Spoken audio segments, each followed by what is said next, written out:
안녕하세요. 기초용어 특강 역사 1시간입니다.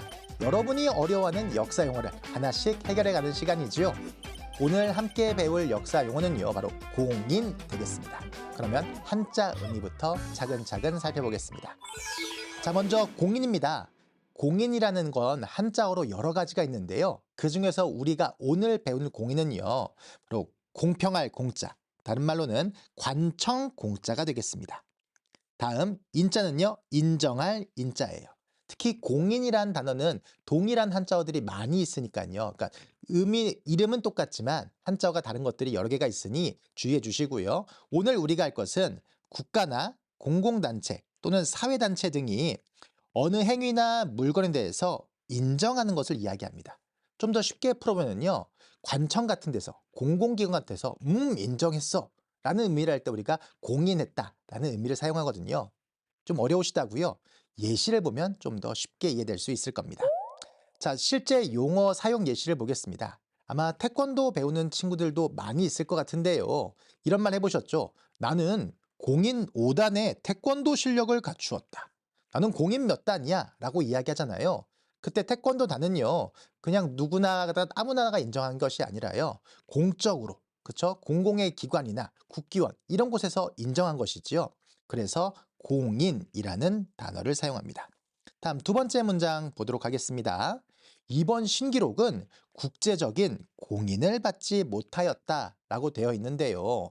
어떤 기록이 인정을 받으려면요, 기준 같은 것들이 있을 겁니다. 예를 들어서 국제적인 심판이 있어야 되고 환경도 그런 부분이 있을 텐데 그렇게 갖추지 못했기 때문에 국제적으로 공적으로 인정받지 못한다는 의미가 되겠습니다. 마지막 문장입니다. 그 야구공은 협회에 공인을 받은 것이다 라고 되어 있는데요. 공들도 여러 가지가 있는데 그중에서 재질이라든지 그걸 쓰였던 재료 이런 부분들을 참고해서 정말 인정받은 공이 있고 인정받지 못한 공이 있는데 그렇게 협회에 인정받은 공을 공적으로 인정받았으니까 공인을 받았다라고 우리가 이야기할 수 있는 겁니다. 자, 그렇다면 다시 한 번 더 용어 사용 예시를 보니 공인이라고 하는 거는요, 공공기관이나 어떤 특수한 기관 등에서 혹은 나라에서 공적으로 이렇게 인정했을 때 우리가 공인이라는 단어를 사용합니다. 그럼 이 공인이란 단어가 역사 교과 속에서는 어떻게 사용되고 있는지 예시 함께 보도록 하겠습니다. 자, 먼저 첫 번째입니다. 학생들이 역사 1을 배울 때 가장 어려워하는 첫 번째 용어 나올 텐데요. 로마는 밀라노 칙령을 통해서 크리스트교를 공인하였다라고 되어 있습니다. 자, 여기서 공인은요, 공적으로 인정하는 부분이 되겠죠. 그러니 로마라는 나라가 크리스트교를 공공하게 믿을 수 있도록 인정했다는 의미를 할 때 여기서 공인이라는 의미를 씁니다. 그리고 이 크리스트교를 공인한 것을 우리가 밀라노 칙령이라고 하지요.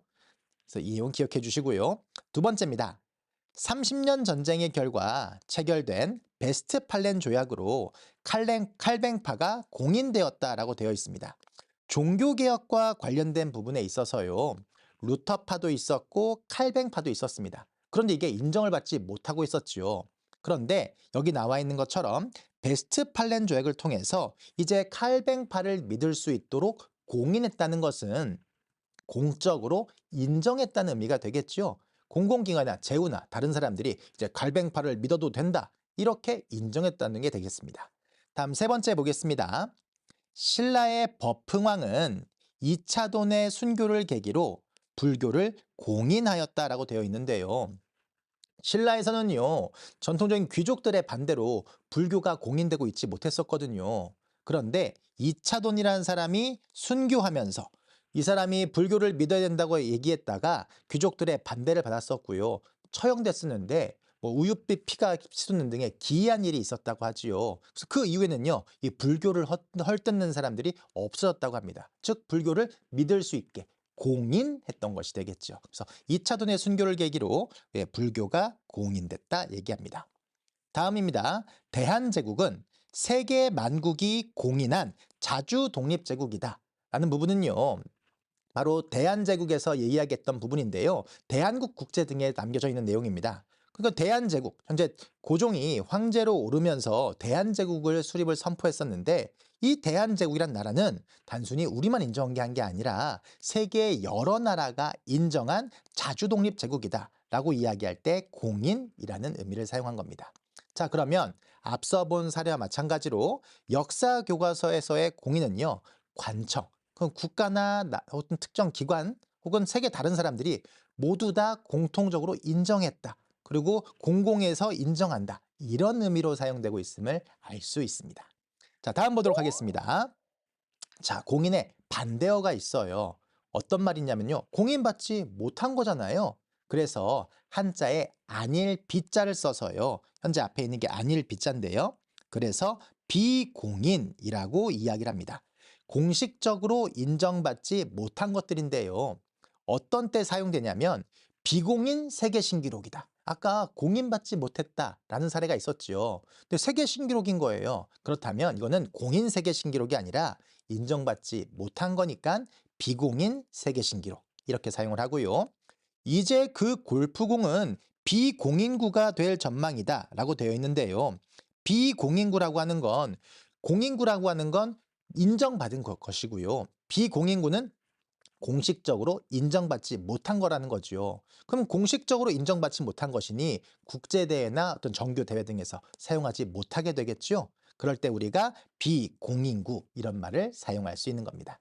자, 공인과 비공인 이 부분은요, 역사 교과서 외에도요, 다른 부분에서도 많이 일상생활에 사용되는 용어니 꼭 기억하시기 바랍니다. 자, 다음 보겠습니다. 자, 오늘의 OX 퀴즈가 되겠습니다. 자, 로마는요, 로마 제국은요, 밀라노 칙령을 통해 이슬람교를 공인하였다? 자, 공인이라고 하는 것은요, 자, 공공하게 모두 다 인정했다는 의미였었습니다. 근데 로마가 밀라노 칙령을 통해 이슬람교를 공인한 게 아니었었지요. 이슬람교를 공인한 게 아니라 크리스트교를 공인했던 것이었었습니다. 따라서 이 OX 퀴즈의 정답은요, X가 되겠습니다. 이렇게 공인이라는 단어 잘 기억해 주시고요. 역사 교과서에서 의미 잘 기억해 두시기 바랍니다. 오늘도 수고하셨습니다.